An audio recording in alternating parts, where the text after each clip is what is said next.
You're listening to the Paranormal Peeps on the Darkcast Network. Come to the dark side of indie podcasts with the Darkcast Network. We have cookies. Between the realm of the dead and the journeys of the living, join Josh, Jamie, and Elisa as they delve into the vast world of the paranormal and breathe life back into the history of the departed. Hey, everybody. Welcome back to the Paranormal Peeps podcast. I am one of your hosts, Josh, and actually, I am flying solo tonight.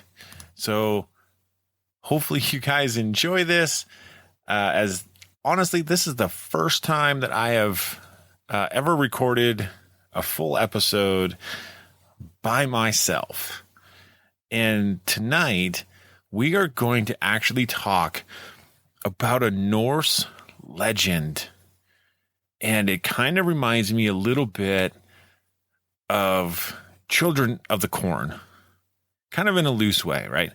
Essentially murderous children.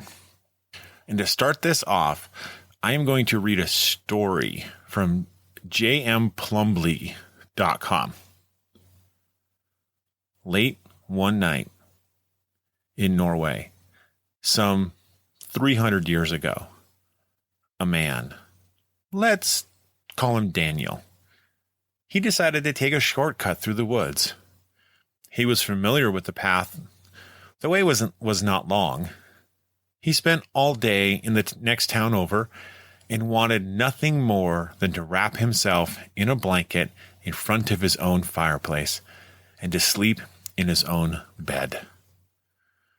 The trees stood quietly as Daniel made his way down the path, finding the soft noises of the night to be peaceful, almost soothing. Daniel paused for a moment to enjoy them. A dark shape jumped out at him from the corner of his eye. Daniel looked up. A child stood in the middle of the path. It was a little girl, no more than 2 or 3 years old, and badly underdressed for the cold. She sucked on one knuckle morosely. Daniel started to take a step forward. "Are you all right?" He stopped. Something was wrong. Her skin tone was off gray and patchy. Her hair was limp and matted. Her eyes were too large, too flat, as if she were dead. Daniel's stomach dropped. He tried to scramble away, but the girl moved faster. With fantastic agility, she leapt onto his back. Daniel screamed and struggled to get her off, but she clung on tightly, clammy arms wrapped around his throat so that he could barely breathe. "Take me to a cemetery," she whispered in his ear. "Please, a cemetery, please." Daniel bellowed, feeling like his eyes were straining out of his head. He stumbled a few steps forward. The girl's grip tightened. "Hurry," she said. The nearest cemetery was in the next town over, Daniel's hometown. The trip should take no more than 30 minutes, less if he ran. Daniel saw no other way out. He started to run. The trouble was that the girl was much heavier than she looked, and with every step, Daniel swore that she was getting heavier. Though he was an agile young man, it wasn't long before he was sagging under her weight. Daniel panted and then wheezed. Still, he pressed forward. Then his left foot sunk deep into the cold, muddy earth, and he nearly toppled over. The girl's weight was literally driving him into the ground. Heart ricocheting off his ribcage, Daniel pulled his foot out and lumbered forward. If he stopped, he was worried that the ground might swallow him up entirely. The trees were getting thinner now. He could see patches of the field by the church in the pre-dawn light. The church and its cemetery were right at the edge of town. He could make it. He had to. But now, every step sunk him deeper into the earth. Daniel cursed as he struggled to pull free his feet, then his ankles, then up to his knees. They came out of the trees into the field. A lone bird began to sing as the sky slowly brightened. Headstones loomed up ahead. They were so close. The girl's arms tightened around his throat. She weighed as much as another man, a horse. Daniel's ankle twisted, and the incredible weight on his back made something snap. Daniel screamed, black dots crowding his view of the headstones in the grass. "Hurry," the girl whispered. "Hold on," Daniel sobbed. "Please, I just need a minute." Light shined over the curve of the hill, the first rays of the sun. "Too late," the girl said. She gripped the sides of Daniel's head and twisted. Daniel heard a pop, and then the sun went out. Terrifying story. Honestly, something that you could see people telling around campfires, and telling, as we all sit around and tell ghost stories. That's the way I envision the story being told. And these types of stories have been passed down for centuries because they're just creepy and freaky. But like all types of ghost stories have an origin, right? And obviously, like a lot of Norse mythology and folklore, right? There are lots of creatures and monsters that lurk in the woods, ready to lure people in and take advantage of them. And I think in some cases, a lot of these stories were created as, kind of warnings about, like going into the woods at night. Obviously, there are apex predators hiding in the woods. So it's probably not the safest for people to go into the woods at night, especially, before the advent of firearms. I mean, you're talking about, you're going in with a dagger or maybe nothing at all. And, obviously you're going to be bait or lunch for some other creature that's living in there, right? So these creatures, they're called Myling, and they are ghost children. Now, these children are often born of non-matrimonial relations between a man and a woman that result in an unwanted pregnancy. Now, we could say this is unfair, since a woman would be an outcast in society from the Middle Ages up until the 20th century if she had a child outside of marriage.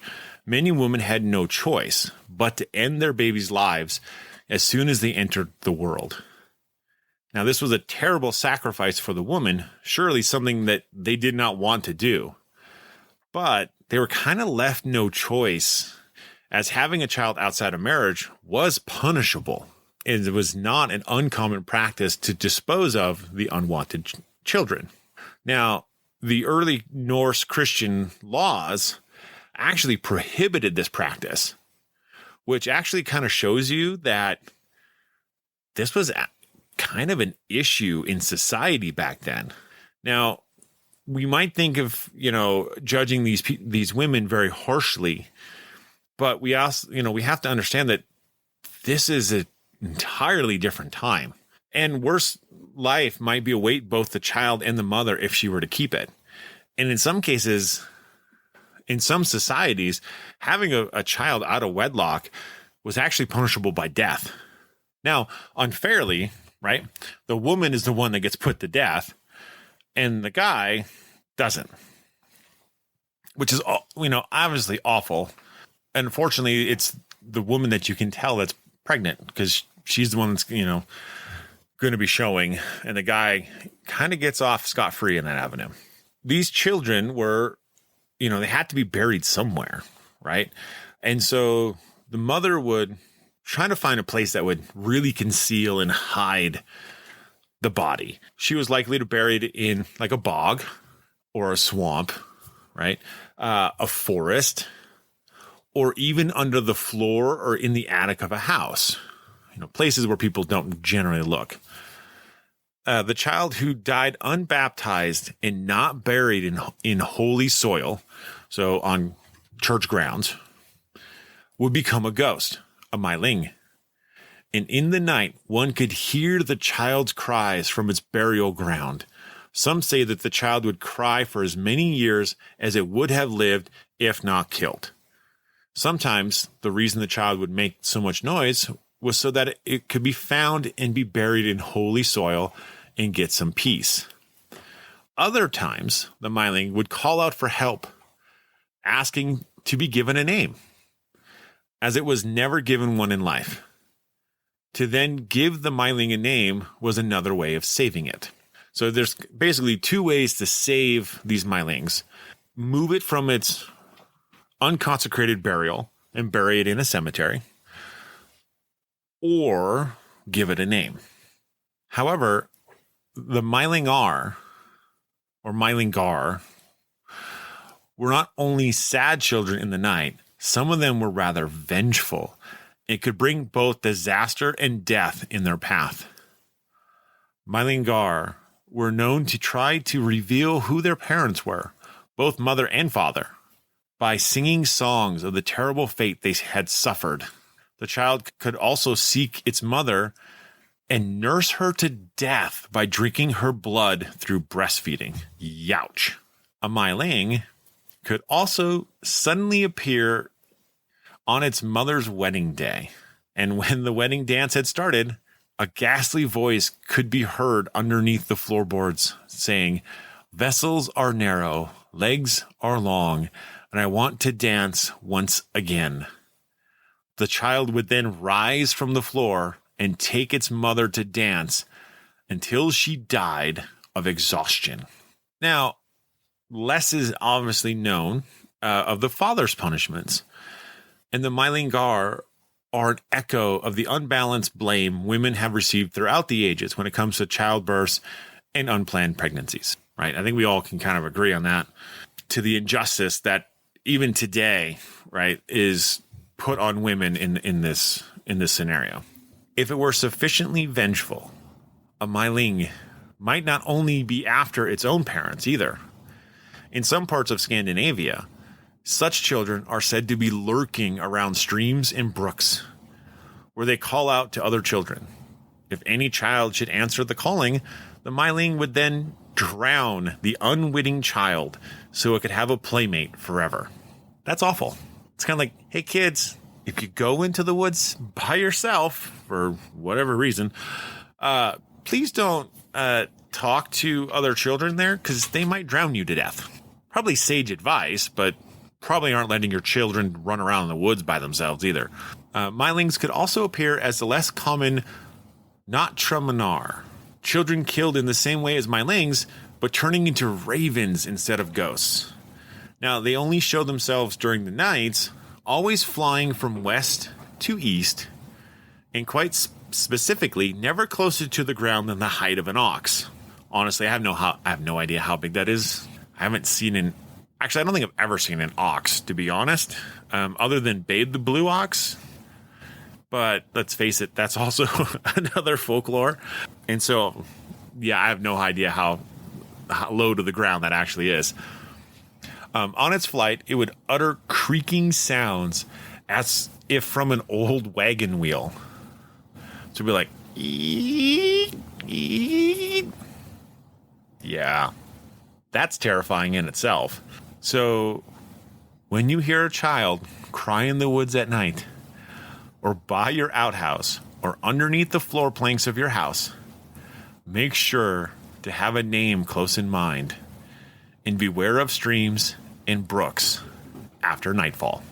Wow, that is absolutely terrifying. Absolutely terrifying. It kind of reminds me of one of those memes where it's like, always nice to hear the giggles of a child, unless you live alone. Kind of the same process, right? It's like, if you're out in the woods walking and then you hear a child laugh or giggle or start singing or crying, it's probably going to terrify you, especially when you think you're supposed to be alone. Yeah, I mean, some of the Scandinavian countries and the European countries have some amazing ghost stories and legends. And the reason why I picked this one, just so everybody knows, is I'm actually part Norwegian. My family immigrated from a small little island in Norway.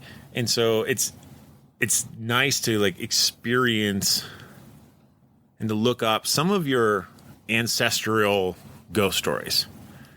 And so I started looking into some of the Norse mythology in those pieces. And of course, you know, you get Odin and Loki, you know, and Ragnarok, which most everyone's pretty familiar with, especially because of Marvel movies.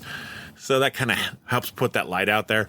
Something I didn't want to do. I wanted to find something truly kind of ghostly and scary. And this really kind of fit the bill. If you guys enjoyed this, if you love listening to ghost stories and haunted history and ghouls and, you know, goblins and things that go bump in the night, please like and subscribe to our channel. And as always, stay ghosty, my peeps.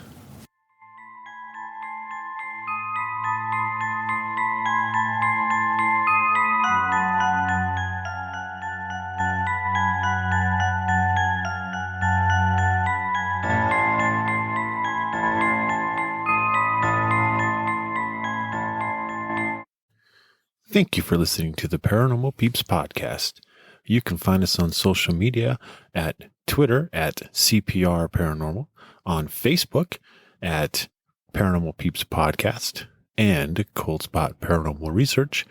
And you can find us on Instagram at coldspot_paranormal_research.